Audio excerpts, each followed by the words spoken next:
Welcome to the Who, What, Why podcast. I'm your host, Jeff Schechtman. For decades, America has been told to fear China, the unstoppable economic juggernaut, the AI superpower, the authoritarian behemoth playing the long game while we trip over our own politics. But what if that's only half the story? What if beneath the headlines, China's rise isn't quite as inevitable as we've been led to believe? What if the reality is far more fragile, more complex, and in some ways even more dangerous? China's AI advancements, are they truly on the cutting edge or just an illusion created by state propaganda? The tariffs, are they a masterstroke of economic strategy or a self-inflicted wound? And as Trump reemerges on the political scene, how does Beijing actually view a potential second term? Do they fear Trump or do they see opportunity in America's division?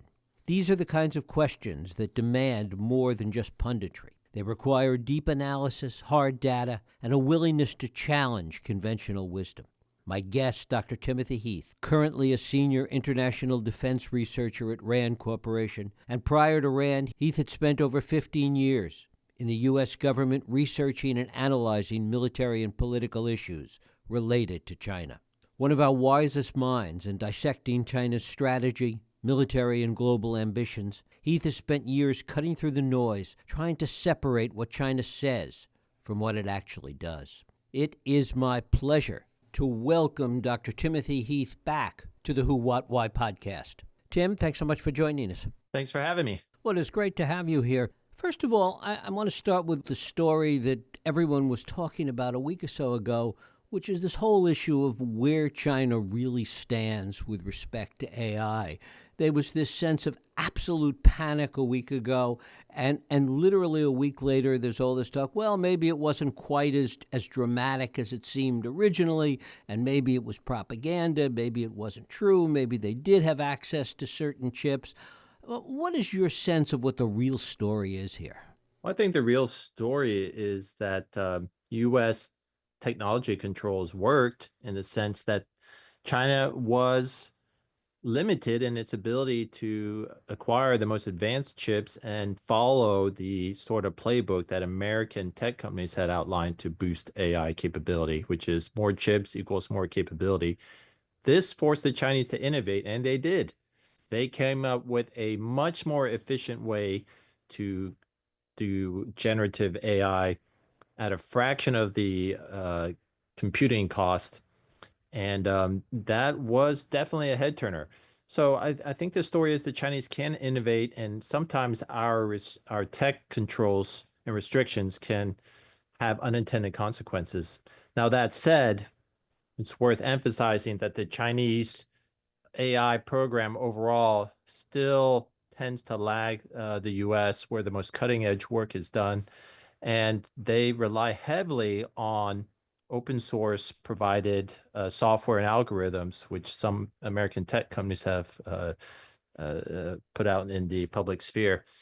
China's AI is still not quite as good as some of the most advanced technologies that are using closed data sources and restricted algorithms. And talk about their decision to make their version, DeepSeek, open source. Yeah, so the Chinese are very interested in marketizing any kind of AI technologies and capabilities that they develop. And that's part of the reason why they let their AI technology be open source. They are trying to get more customers and get services out on the market, even if it's not quite market ready.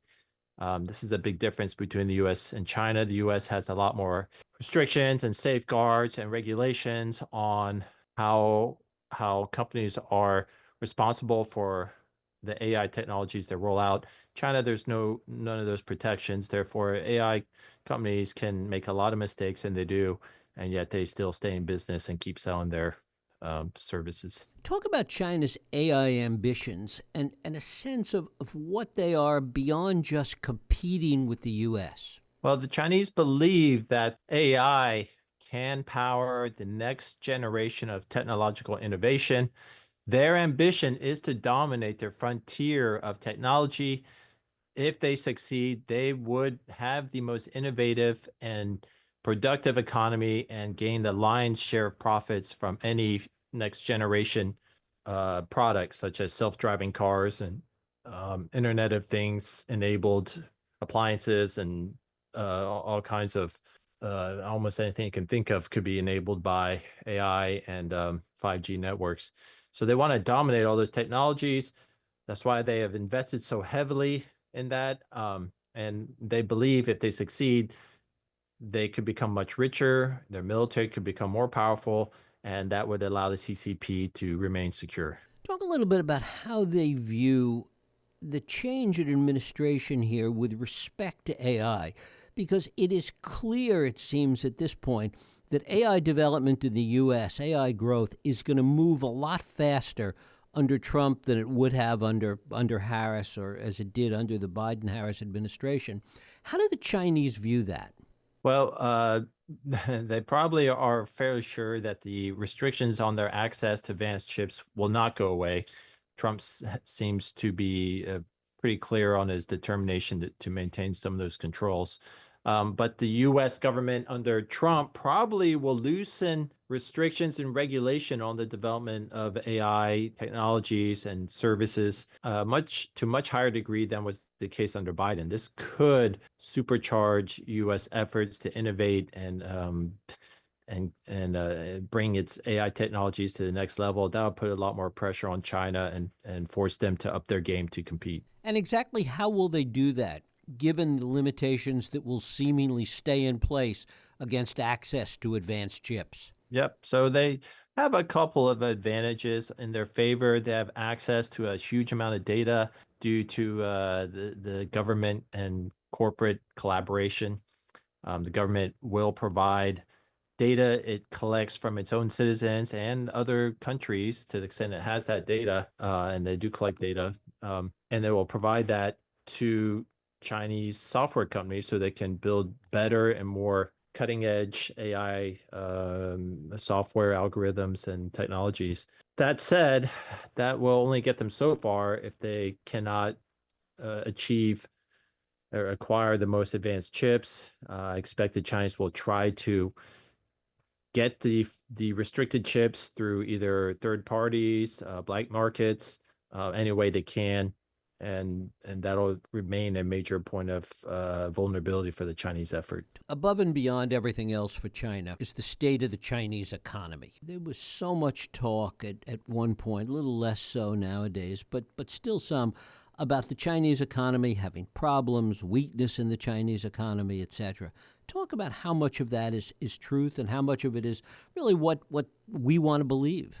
There's a lot of truth to it. The reality is the Chinese model for growth has followed a pretty traditional playbook for developing countries. Initially, the Chinese industrialized and built a big export sector. And you recall for a while, everything would seem to be made in China. Well, around the 2008 financial crisis, the Chinese export sector weakened considerably as Western markets economies weakened due to the global financial crisis. And that drove the Chinese to shift gears and focus on construction to drive growth. And they were on a building boom for years. Up to 20-30% of their GDP was driven by construction. And you've seen the photos of the ghost cities. They overbuilt. They just kept building and building in order to maintain those high growth rates. And eventually they way oversaturated what they needed in terms of actual building and infrastructure.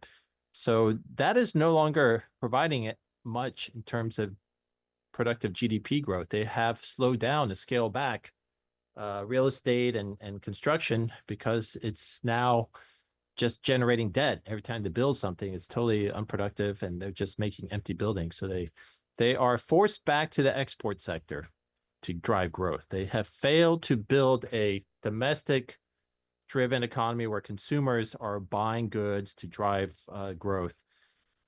So they are forced back to exporting. And this is a problem for China because the world cannot absorb all the goods the Chinese are trying to crank out and it exacerbates tensions with countries. Europe is considering all sorts of restrictions on electronic cars and other Chinese exports. The U.S. already has those controls, and those trade tensions will get worse if the Chinese keep following this export-driven strategy. And to the extent that the U.S. places tariffs on China, to the extent that there's resentment towards the U.S. in other parts of the world, is that going to make it better for China in the long run in terms of more acceptance of China and more acceptance of Chinese goods? Well, definitely putting tariffs on our friends and allies complicates our efforts to isolate China or put pressure on them because of their unfair practices. It does build resentment in other countries, including our neighbors and our allies. And it does give an opening for the Chinese. However, it's worth bearing in mind that export-driven growth for China is a sign of desperation. It's going to really hurt them if they cannot export to the rest of the world, because, as I said, the other main strategy is to build and construct, which that's already been exhausted. That doesn't provide any value anymore. And then their efforts to build a consumer-driven economy is proven extremely difficult because the Chinese government relies so heavily on a state sector, and the state sector consists of construction companies and exporters. So they really need the export strategy to work to keep growth up.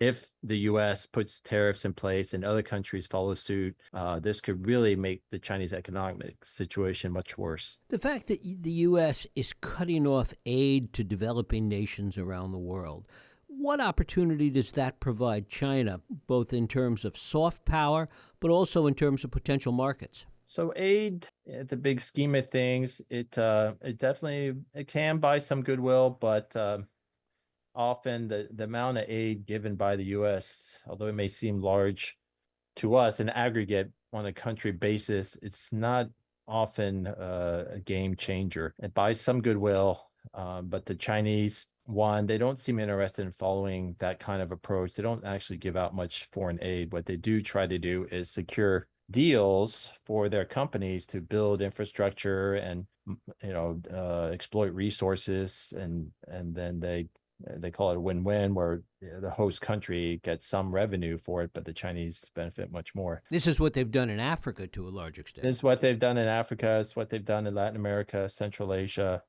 South Asia. It's a big part of their development model. Is go to countries where nobody is willing to go because it's too unstable, and cut a deal to extract resources. Markets, they definitely are looking to build.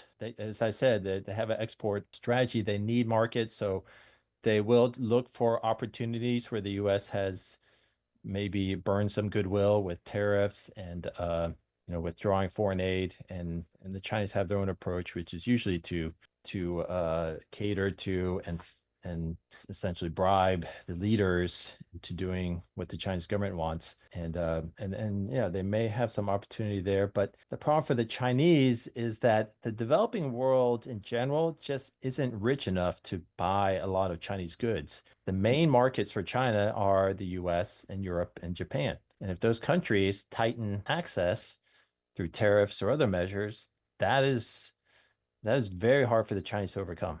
How will the Chinese act with respect to Mexico and Canada? So yes, the U.S. has raised tariffs against Mexico and Canada, in part to remove a backdoor which Chinese companies have been exploiting to get around U.S. tariffs and restrictions on Chinese companies operating out of China. By relocating to Mexico, some Chinese companies were able to basically outmaneuver U.S. restrictions and continue exporting to the U.S.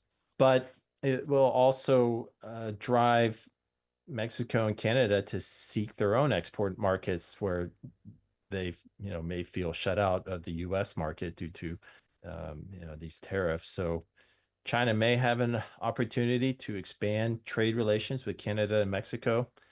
But again, the value that comes out of those countries is just not enough to make up for a loss of access to the U.S. market. And what will be the consequences of that with respect to the Chinese economy, obviously, But what are the internal political consequences of that inside China? Economic growth is the single most important basis for legitimacy for the CCP. They have to keep growth going, and they have to make the Chinese people feel that their lives are getting better under CCP rule, or they face instability. When people start to lose faith in the CCP, they may start to protest. This is already actually happening. There has been unrest growing since around 2010. Well, actually starting in the mid 2000s, and already by 2011, the Chinese internal security budget had surpassed the entire military budget. They are forced to rely more and more on repression to maintain order. This will intensify if the economy slows down dramatically due to a loss of access to Western markets. And how will this impact the Chinese attitude towards Taiwan? How does that play into those aspects of internal politics? Well, I think the Chinese stance regarding Taiwan is one of perpetual frustration, but this I don't think drives them to want to risk armed clash with Taiwan. The problem with starting an armed clash with Taiwan is the U.S. military might get involved, and if the U.S. military gets involved, then China has opened a massive can of worms that could face a straight out war with the U.S., which there's no way to predict where that could go, and in fact could end up in nuclear exchanges. The risks are just so high that most likely what we will see the Chinese do is act in a very tough and belligerent manner. These intimidating exercises and demonstrations, I would expect more and more of that. Maybe in the South China Sea, more of this kind of nationalist posturing and intimidation tactics. But the Chinese government is very wary of provoking an actual fight, a war that they know they cannot control. The risks are way too high. And when you say that they could not control, unpack that a little bit. Well, problem with war is, as Vladimir Putin has learned, Right. is the other side gets a vote. So if we even assume the Chinese just out of pure luck, and we have to remember they haven't fought a war in 40 years. They have massive problems with corruption. Their military still isn't sure how to operate as a joint force.